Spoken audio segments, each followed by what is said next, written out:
Ito ang GMA Regional TV News. Ihahatid na ng GMA Regional TV ang maiinit na balita mula sa Visayas at Mindanao. Kasama si Sarah Hilomen Velasco. Sarah? Salamat, Rafi! Arestado sa police operation sa Bacolod City ang isang babaeng nagpanggap umanong faith healer. Ayon sa pulisya, inireklamo ang sospek ng kanya mismong amo dahil sa panghihingi niya ng perang hindi bababa sa 3 million pesos sa loob ng ilang taong pagpapanggap. 2021 na magsimulang magtrabaho ang sospek sa biktima. Mariin namang itinanggi ng sospek ang paratang laban sa kanya. Day, ako yang bahala sa imo.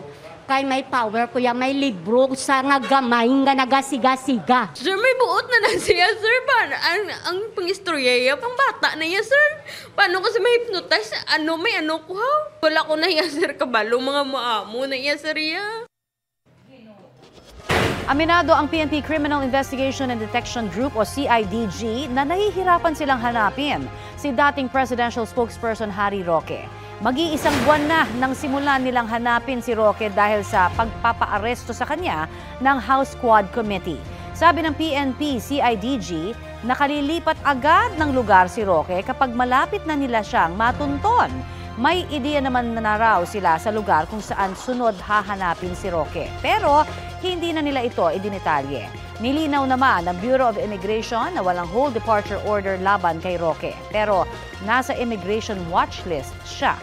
Si bagong DILG Secretary John Vic Remulla, ipauubaya na raw kay Roque ang sunod na gagawin laban sa contempt order ng Kamara dahil hindi naman daw maituturing na pugante si Roque. Ipinakontempt ng Kamara si Roque noong September 12 dahil sa hindi niya pagsumite ng mga hinihinging dokumento kaugnay sa biglang paglaki ng kanyang mga asset. Dati nang sinabi ni Roque na hindi niya ito ibibigay sa Kamara. Sinabi niya ring hindi siya magpapaaresto.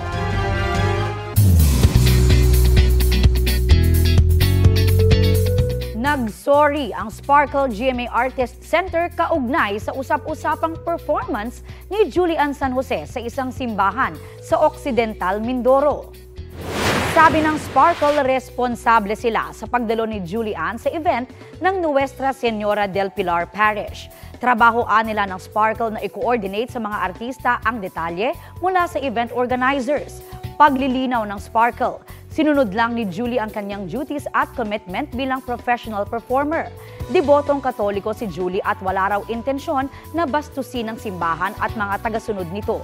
Humingi rin ng tawad ang Sparkle kay Julie. Nangako silang magiging mas vigilant o alerto para hindi na maulit ang insidente. Ito na ang mabibilis na balita. Arestado sa Ermita, Maynila ang isang babaeng kinasuhan ng 17 count ng qualified theft ng kanyang dating amo. Ayon sa mga pulis, 2021 pa raw nang lumabas ang warrant of arrest laban sa akusado. Tumangging humarap sa kamera ang akusado pero sinabi niyang wala siyang ideya sa nasabing kaso. Sa ngayon ay nananatili siya sa custodial facility ng Manila Police District. Naglabas ng show cause order ang Land Transportation Office para sa may-ari ng SUV na nahulikam na nag-U-turn sa EDSA Aurora Underpass sa Quezon City. Pinaharap siya ang driver ng SUV sa tanggapan ng LTO sa Lunes, October 14 para magsumite ng paliwanag kung bakit hindi sila dapat parusahan kaugnay sa insidente. Sa inyahing reklamo sa LTO, gustong patawan ng MMDA ng parusang suspension o pagbawi ng lisensya ang driver.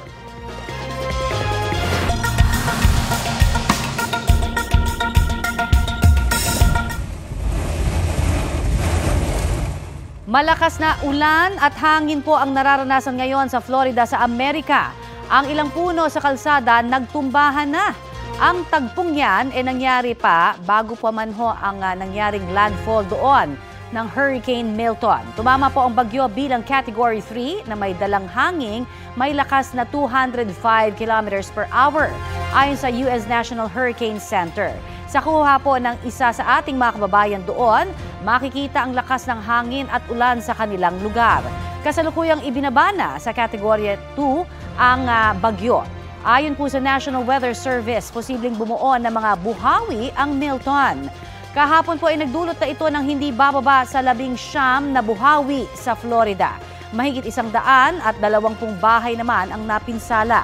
Inaasahan itong tumungo pa east-northeast at humina bilang extra-tropical cyclone bukas ng gabi, oras sa Amerika. At kaugnay po sa sitwasyon ng ilang Pinoy sa Florida sa Amerika sa gitna pa rin po ng pananalasa ng Hurricane Milton, makakapanayan po natin si Ms. Judith Batak Dibella. Naninirahan po siya sa south of Tampa Bay. Welcome po sa Balitang Hali, Ma'am Judith. Si Connie Season po ito. Hi! Hindi ko masabing magandang araw dahil nakikita ho natin ang paghagupit po nitong si Hurricane Milton. Pwede niyo ho ba kaming kwentuhan, i-describe sa amin ang nangyayari hong sitwasyon dyan sa South Tampa Bay kung nasaan po kayo ngayon? Naku, grabe po dito ang hangin, napakalakas at saka ang ulan. Ang iba pong area, lalo na po yung mga coastline, nung malapit sa dagat talaga, yun talaga ang bumaha. I see. Pero sa inyo po ngayon, na nakikita, bukod ho dun sa malakas na hangin, ulan, ano ho ang nagagawa nyo ng paghahanda para hindi ho kayo labis na maapektuhan po nito? Ay, nilagyan po ng mga shutters yung mga windows ng mga bahay para po hindi makabasag yung mga window. Oho. Nakita ko nga ho dun sa inyo pong ipinadalang video na kayo ho ay may shutters na, no? Pero ganyan ho ba talaga at madalas ho daw bagyuhin talaga ang Florida eh. Ito ho ba ang pinakamalakas ninyong na-experience so far? Yes, ito po ang pinakamalakas na hindi ko inakalang ganito kalakas. Okay. Ilang taon na ho ba kayo naninirahan dyan sa Florida, ma'am? 4 years na kami dito. We just moved from Maryland. Okay. So ito yung pinakamalakas na bagyo na naranasan ko. Ma'am Judith, makikisuyo lamang ho kami, no? Kung hindi naman ho kalabisan at hindi naman ho kayo malalagay sa alanganin, baka po pwede lang hong ipihit ninyo yung inyo pong cellphone video para makita ho namin sa labas kung ano ho ang sitwasyon dyan. Okay. Oo, kasi sa nakita ho natin kanina talaga hong malakas na ang hangin. Okay. Sandali ha. Okay. Go ahead, ma'am. Sige lang po. So, first full lang. Oo. Ayan. Ayan. Okay. Ayan. Iyan ho ang nangyayari ngayon sa inyo pong street, no? Oo, ito sa street, sa labas ng bahay natin. Oho. At huwag na ho tayo masyadong lumabas, ma'am, ha? Baka madelikado naman kayo, ano? Si Ms. Judith mula sa Tampa Bay, dyan sa Florida, sa Amerika. Pumasok sa isang plea agreement at hindi pa nagaya ng guilty plea sa korte ang isa sa mga opisyal ng Kingdom of Jesus Christ sa Amerika para mapababa ang kanyang sentensya sa kinakaharap niyang kasong conspiracy to commit immigration fraud. Isa si Marisa Duenas sa mga administrator ng KOJC sa Amerika, kakibat sa kasunduan niya sa U.S. Attorney's Office ang pagpayag na aminin na isa siya sa mga nag-ayos ng peking kasal ng ilang taga-KOJC sa ilan pa niyang kasamahang U.S. citizens. Ayon sa U.S. Department of Justice, si Duenas din ang nag-asikaso ng mga peking passport at iba pang immigration documents ng ilang KOJC member para manatili sila sa Amerika. Noong 2022, una nang pumasok sa plea deal ang kapwa-akusado ni Duenas na si Maria De Leon. Dati nang itinanggi ng kampo ni KOJC founder Pastor Apollo Kibuloy na miyembro ng kanilang simbahan si De Leon. Sinusubukan pang kunin ang pahayag ng kampo ng pastor tungkol sa plea deal ni Duenas.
Kapuso, para sa mga maiinit na balita, mag-subscribe sa GMA Integrated News sa YouTube. Sa mga kapuso naman abroad, subaybayan nyo kami sa GMA Pinoy TV at sa www.gmanews.tv.